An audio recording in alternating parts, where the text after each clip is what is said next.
Dr. Glaser, welcome to the Block Club Chicago podcast. Well, thank you for having me. It's been great chatting with your Rush colleagues. I'm excited to talk about this, about Movember and all sorts of men's health issues, which I feel like Mhm. right off the bat, Dr. Glaser, I want to start with, I think is like the glaring, flashing yellow light that a lot of men are going to nod along to when they hear this. Not all, but a lot. Uh, we don't go to the doctor as much as we should. We don't go as soon as we should. I know that's painting with a broad brush, but Zach, you got to see that as well, right? Very much so. And I would be lying to you if I said I'm not guilty of doing that myself. And a lot of times, especially guys, we think, okay, something doesn't feel right, something's not working right. Hopefully it gets better. And then, as we kind of talked about earlier, sometimes we wait until the very end of the line when something is absolutely miserable and not getting better. And that's when we often will seek care. And sometimes we can be a little bit lucky or get away with something, but oftentimes we miss sometimes a window of opportunity to nip something in the butt when it's early or localized or not necessarily a major problem. So that certainly is a challenge that I, again, am guilty of at times as well. I am too. I have to admit. I'm just pulling up some stats. You mentioned obviously when something's wrong, waiting too long. Even before that, the idea of like the annual physical once a year. I reading some stats that only about 3 in 5 men get an annual physical exam. That actually seems Mhm. higher than I would have guessed, to be perfectly honest. Meaning a lot of Mhm. people are skipping that preventative visit. And I just wanted you just to talk guy to guy here about why that is so important, that Sure. annual physical, to do it kind of within that year frame. Sure thing. So, primary preventative care is just so important because a lot of things that we screen for, look for in the early stages, you do not have any symptoms. As a urologist, we have this conversation all the time when it comes to prostate cancer screening, and that the reason that we're screening for it, similar to someone undergoing a colonoscopy, is not because they're having symptoms of colon cancer, symptoms of prostate cancer, but so we could potentially identify something when it comes to prostate cancer to have the opportunity to prevent it from being a problem for you a decade or so later in life. And so oftentimes I see gentlemen for a whole host of urologic issues, namely issues with urination, erectile related issues, and because erectile function in general is a blood flow dependent process, oftentimes the first time that a gentleman may be seeing a doctor is when they're seeing me because of issues with erectile function, and that can be due to years and years of either uncontrolled high blood pressure, cardiovascular disease, or diabetes. And when you're seeing it kind of take place or show up in areas such as your penis, that means that there may have already been a toll taken on your body for a period of time that kind of going back in time, whether that's 5 or 10 or 15 years earlier, you have the opportunity to kind of course correct, and therefore things would be functioning a lot better at that point in time. I think when people hear like prostate, or they wonder, how you're going to discover something like this before their symptoms, immediately people think of like the sitcoms with like a glove and Mm-hmm. lubricant. And I don't need to explain the rest. I think people know where I'm going here. But Mm-hmm. I was surprised to find out when I went to the doctor for my 40th, the blood test that they did, the very simple blood test that they check for all these sorts of things, there was Mm-hmm. something in there that could have been, I mean, mine was fine, thankfully, but there's like sometimes indications in even real the average benign test that you're doing that would ping a doctor to, hey, this is something we should look at more, right?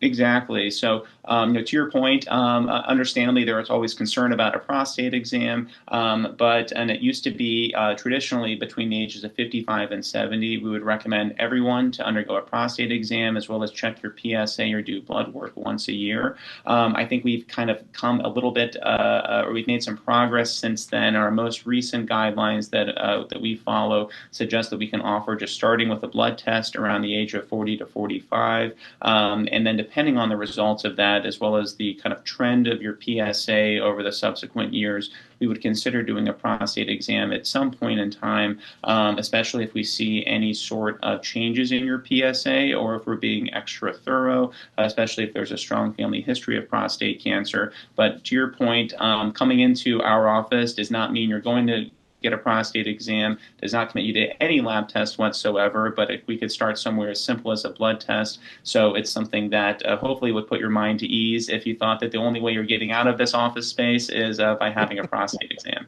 That's a good way to put it. 65% of men in the similar survey said they wait as long as possible to see a doctor, even if they have symptoms of an injury or an injury. And 21% of those men say the reason they do it is because they're actually nervous to find out what might be wrong. That is like Hmm. speaking exactly to me because I Hmm. often will have a symptom, and instead of just going to the doctor who will, I mean, 9 times out of 10 say, this is nothing, or it might be this, it's not what I was fearing, it will Hmm. prevent me from doing it. And that's like the exact opposite of what we should do. But instead of like judging people for this, let's just be frank about it. Like, Hmm. it's okay. There's a good chance that there's nothing wrong. And that's almost as much of a relief as it is on the opposite side, the stress of waiting. And if there is something wrong, better Hmm. to find out day one than day 100 or whatever. Very much so. And so, in terms of prostate cancer itself, it is common. A majority of us develop it over the course of our lifetimes, but by no means do we die from prostate cancer. So again, screening, being seen early just to make sure that you're not one of the rare gentlemen that has higher risk forms of prostate cancer, where we may be talking about a treatment of some kind, at least allows for us to make sure that there is absolutely nothing that could impact your longevity. And in a perfect world, you'd never have to see the doctor. I would never have to prescribe anything for you or put you through any sort of treatments or surgeries or anything of that nature. But the idea of early detection and management of any of these problems really can take a minor problem and address it with a minor solution, as opposed to waiting until the cat's out of the bag for one reason or another, and we no longer can offer something that has a very, very minimal impact on your quality of life. Dr. Glaser, I mean, this is a compliment. You look like a younger guy. I'm sure there are older doctors than you in Rush and that you work with.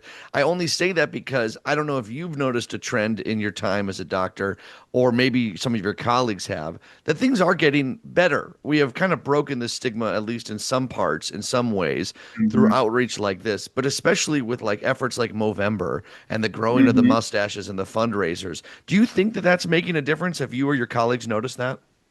So I think so. I think awareness of any problem, prostate cancer, as well as just our general sexual and physical health. I think just talking about it more often and acknowledging how common it is. For example, about 1 in 4 gentlemen have some degree of erectile dysfunction, and there's no age cutoff for that.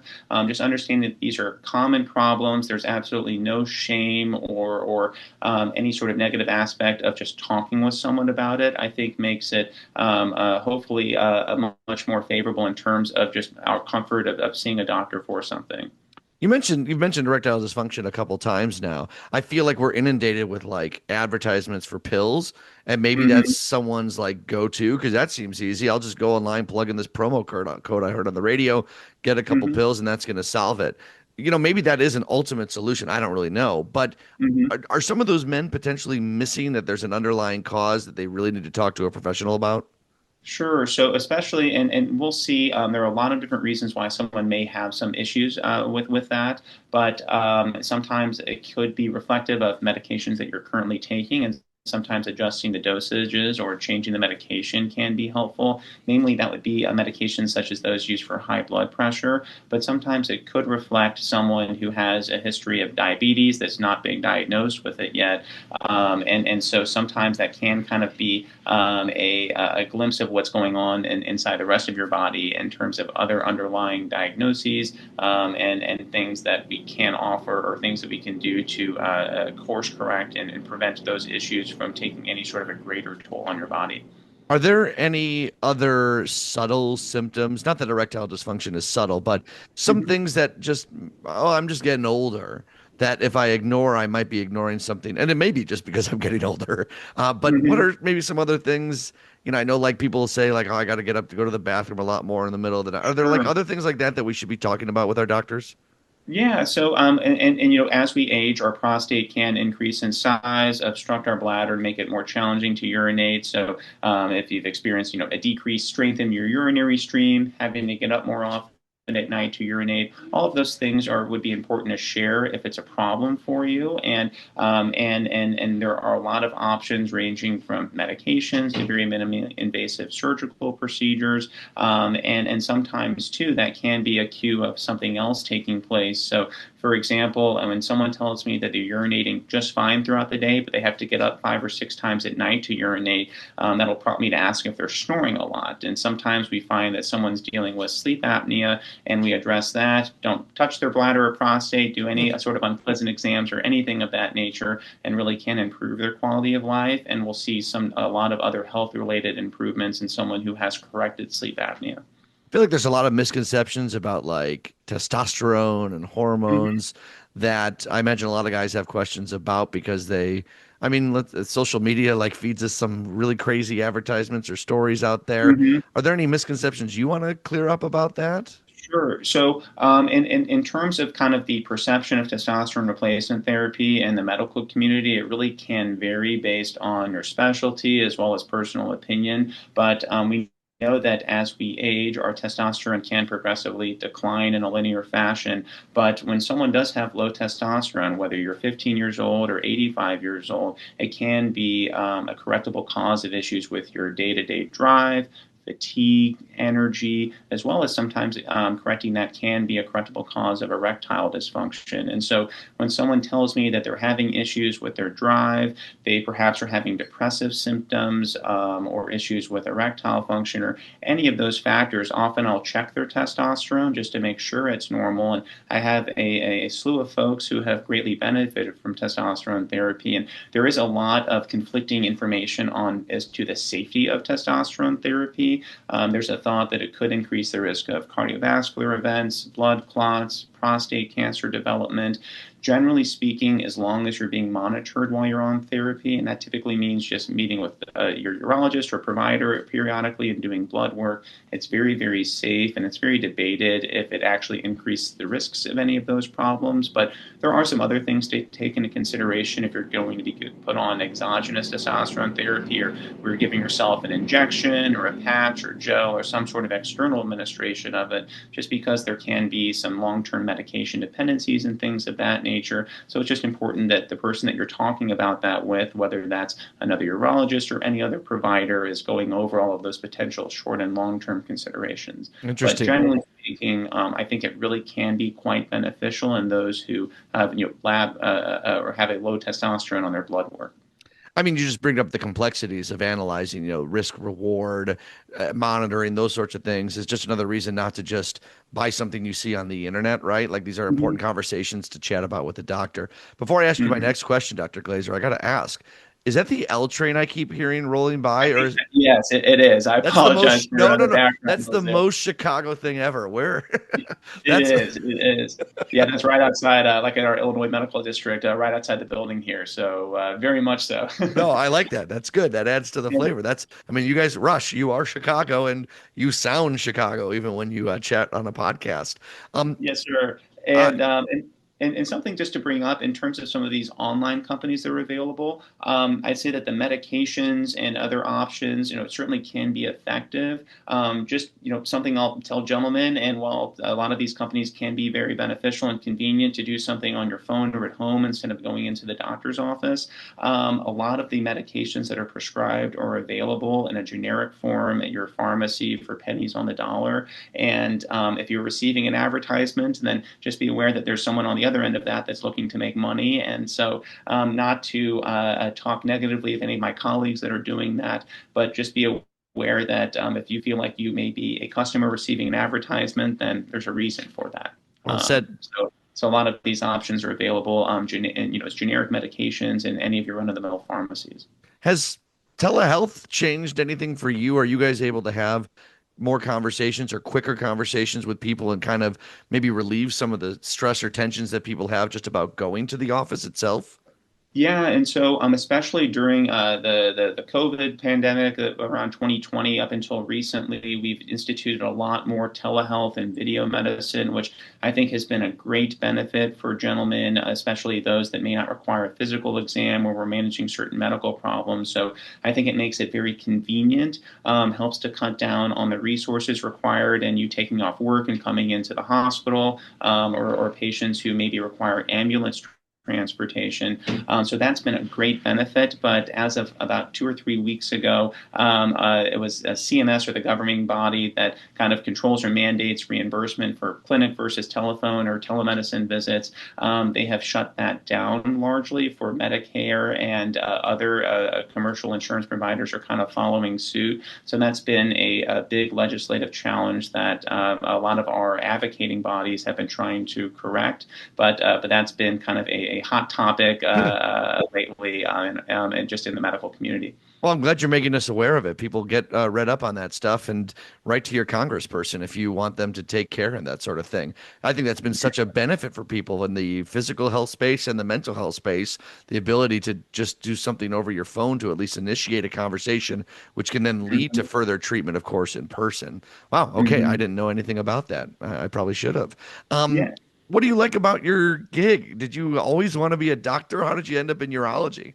Yeah, so I knew growing up that I had a strong interest. I love science. I love working with people. This seemed like a great avenue for it. I was, of course, a little bit biased to urology. My father's a urologist and still Ah. practices in St. Louis. I try to give all of the different specialties a try. I have the greatest respect for general surgery, and but I just found neurology to be just such a great combination of both clinical as well as operative care of a very wide variety of patients. And so, as opposed to perhaps being the doctor in the emergency room, you see at 2 in the morning for a problem and never see the rest of your life.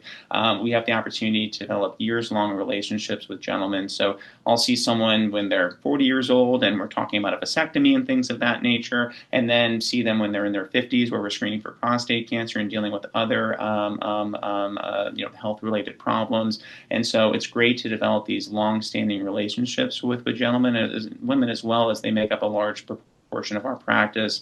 And then I think that the way that we can manage a lot of problems in a very minimally invasive fashion, oftentimes without any incisions, really can be quite satisfying when it comes to doing something that has very minimal morbidity or kind of potential complication or recovery time, while greatly improving people's quality of life. I've heard when I was in residency, I remember one of the other residents told me that the three greatest feelings in the world are urinating or peeing when you got to pee, pooping when you have to poop, and having sex, and we get to help with two of those three. So for that reason, it's pretty satisfying. I can assure you we've never said anything like that on this podcast, but that was great. Love that. What about Rush attracts you to being part of all that they do?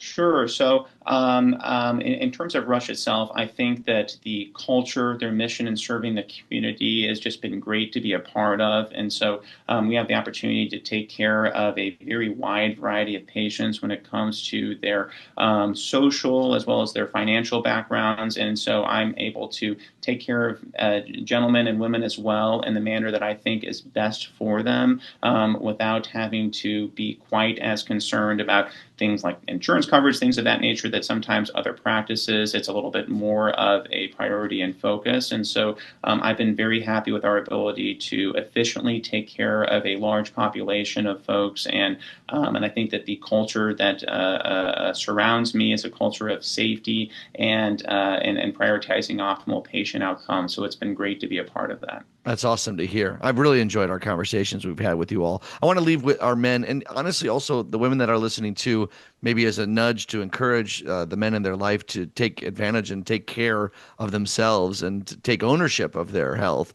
If if Mhm. if the man is listening right now, there's one thing to do this month to take care of their health, this November in which we think of these things. What should it be? So I would say that if you are a gentleman has not seen a physician in a while, especially if you're above the age of 40 or 45, then meet with your primary physician, make an appointment with someone, and at least have your blood work done just to check your PSA for prostate cancer. And I would say that while we were kind of talking about some of the negative aspects of legislation, telemedicine visits, things of that nature, one a great area or aspect to highlight is that the state of Illinois, we have legislation that allows for cost-free PSA or prostate cancer screening. And so that's a huge benefit in terms of avoiding any sort of unnecessary lab cost or barriers. So I would say that if you've not seen a primary physician or and having any issues, then get checked out. It does not commit you to anything. There are no unpleasant exams that unless it's something that you agree with, and so worst case scenario, it's a small blood test, and that gives us a lot of information. That's great. And that's great news about Illinois too. That makes a lot of sense to me. Dr. Glaser, you speak like a doctor. I infinitely trust you. I don't know how else to describe it. You talk so doctor-like. Very matter of fact, but that was great for our purposes here today.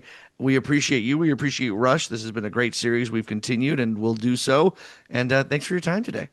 Thank you, and thank you for having me. And my apologies for the borderline profanity there. Hopefully, it No, doesn't get that was no, that is going to the top of the list, buddy. Two out of three ain't bad, as Meatloaf said. That was something else. Thanks, doctor. Thank you. Great to see you.